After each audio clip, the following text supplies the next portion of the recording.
বাচ্চাদের জন্য আরো একটা পারফেক্ট টিফিনের রেসিপি, যেটা খুবই ঝটপট তৈরি হয়ে যায় আর খেতেও সুস্বাদু লাগে। দেখে নাও তবে পুরো ভিডিওটা।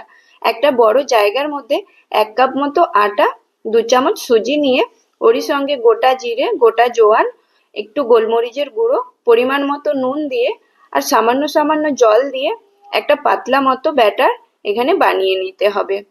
ব্যাটারটাকে সাইডে রেখে কয়েকটা এখানে আমি ভেজিস কাট করে নিলাম। যেমন এখানে কিছুটা ধনেপাতা নিয়েছি, খুব ছোট ছোট করে কেটে নিতে হবে। একটা মিডিয়াম সাইজের পেঁয়াজ, এটাকেও খুব ছোট করে কেটে নিলাম। আর একটা গাজর নিয়েছি, এটাকেও খুব ভালো করে গ্রেট করে নিলাম।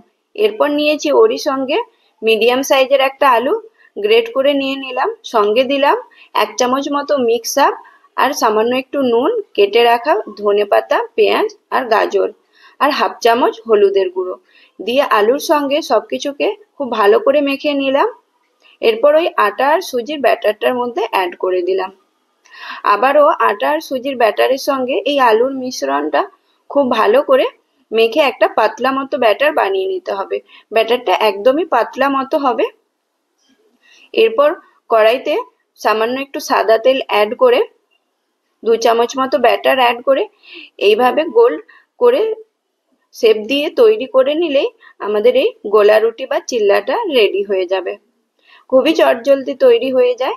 ঢাকা দিয়ে 2-3 মিনিট কুক করে নিলেই রেডি হয়ে যায়। একদম সফট হয় আর বানাতে তো সময় লাগেই না।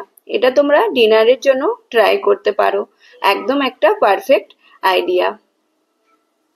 রেসিপিটা কেমন লাগলো অবশ্যই কমেন্টে জানিও, আর লাইক শেয়ার করতে একদমই ভুলো না। বাচ্চাদের টিফিনের মধ্যে ভরে দিলাম আর সঙ্গে দিয়েছিলাম কয়েকটা খেজুর কাজুর দানা। Thank you for watching. Bye by.